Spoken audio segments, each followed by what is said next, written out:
चलिए गाइस, आज हम बीएससी बीएड थर्ड ईयर की ऑर्गेनिक केमिस्ट्री का पेपर फर्स्ट देखेंगे। फर्स्ट पेपर का यूनिट 5 का फर्स्ट टॉपिक है इलेक्ट्रोमैग्नेटिक स्पेक्ट्रम, मतलब पराबैंगनी स्पेक्ट्रोस्कोपी। इसको हम इंग्लिश में बोलते हैं अल्ट्रावायलेट स्पेक्ट्रोस्कोपी। अब हम ये देखते हैं कि स्पेक्ट्रोस्कोपी किसे कहते हैं। स्पेक्ट्रोस्कोपी मतलब यौगिकों के स्पेक्ट्रो का अध्ययन करके उनकी संरचना की जानकारी प्राप्त करने को स्पेक्ट्रोस्कोपी कहते हैं। मतलब यौगिक हम कोई भी कंपाउंड ले सकते हैं, जैसे शक्कर, नमक, अगर कोई भी कंपाउंड हो उसके स्पेक्ट्रम का अध्ययन करके हम उसकी संरचना की जानकारी प्राप्त करेंगे, उसको हम बोलेंगे स्पेक्ट्रोस्कोपी। ठीक है। और फिर उसके आगे हम देखते हैं कि स्पेक्ट्रोमीटर किसे कहते हैं।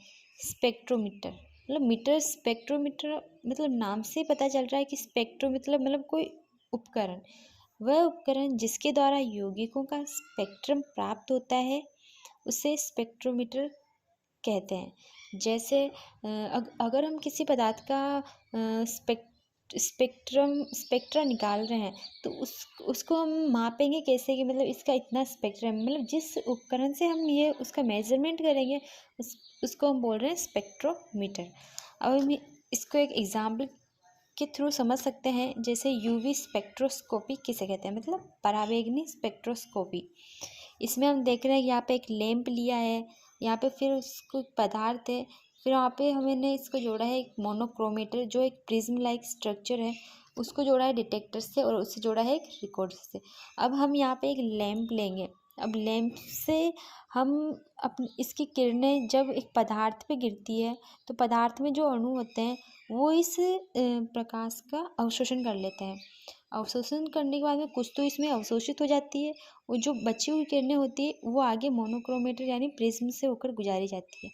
प्रिज्म से गुजरने के बाद में इसे डिटेक्टर के अंदर भेजा जाता है और डिटेक्टर जुड़ा होता है रिकॉर्डर से, जहाँ पर एक तरंग दैर्घ्य जो होती है इसको यहाँ पे एक ग्राफ के रूप में मतलब दर्शाता है। अभी इनको हम पॉइंटों के अंदर समझेंगे कि मतलब क्या है।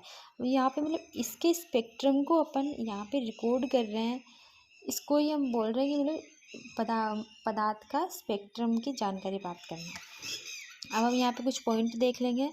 किसी पदार्थ का स्पेक्ट्रम ज्ञात करने के लिए उस पदार्थ को द्रव या विलीन अवस्था में एक ट्यूब में डाल देते हैं। मतलब यहाँ पे देखते हैं कि जो पदार्थ है उसको विलीन या द्रव अवस्था के अंदर एक ट्यूब के अंदर डाल देते हैं। फिर किसी लाइट या सोर्स से पराबैंगनी प्रकाश को इस विलीन से होकर गुजारते हैं।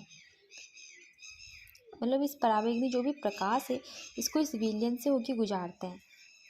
जब यह प्रकाश उस विलीन से होकर गुजरता है तब प्रकाश का कुछ भाग उस पदार्थ के द्वारा अवशोषित कर लिया जाता है। मैंने कहा था कि जब इस प्रकाश को इससे गुजारा जाएगा तो यहाँ पे इसके द्वारा इसको अवशोषित कर लिया जाता है।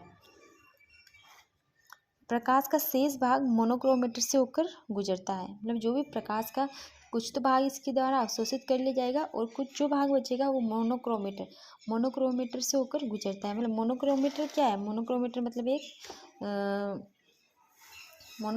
प्रिज्म लाइक स्ट्रक्चर है। उसके बाद वो मोनोक्रोमेटर से होते हुए डिटेक्टर में जाता है।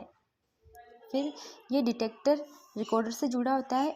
इस रिकॉर्डर में हमें आरेख प्राप्त होता है और यही पदार्थ का स्पेक्ट्रम होता है।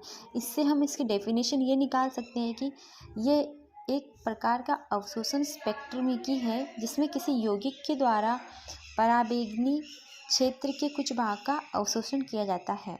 अब इसमें देखते हैं, जैसे पराबैंगनी यूवी लाइट होती है, दृश्य प्रकाश की तरंगदैर्घ्य कितनी होती है? विजिबल लाइट की 400 तक होती है और इंफ्रारेड IR की कितनी वो तरंगदैर्घ्य होती है? 800 तक होती है। मतलब विजिबल लाइट की ये तरंगदैर्घ्य क्या होती है? 200 से लेके 800 नैनोमीटर तक होती है। अब देखते हैं इसमें यूवी क्षेत्र 200 से 400 तथा विजिबल क्षेत्र 400 से 800 के कुछ भाग का अवशोषण होता है। यौगिक के द्वारा अवशोषित हुई विकिरण की ऊर्जा मुख्यतः इलेक्ट्रॉन को निम्न स्तर से उच्च ऊर्जा स्तर में उत्तेजित करती है। जैसे कोई पदार्थ जो था वो मतलब प्रकाश का अवशोषण कर रहा है, तो प्रकाश का अवशोषण करने से क्या हो रहा है, जो उस पदार्थ में जो इलेक्ट्रॉन थे वो उस प्रकाश का अवशोषण करके उत्तेजित हो जाते हैं और वो निम्न ऊर्जा स्तर से उच्च ऊर्जा स्तर में चले जाते हैं। इसलिए इसे इलेक्ट्रॉनिक स्पेक्ट्रोस्कोपी भी कहा जाता है। चलिए आगे हम अपने नेक्स्ट वीडियो में देखेंगे।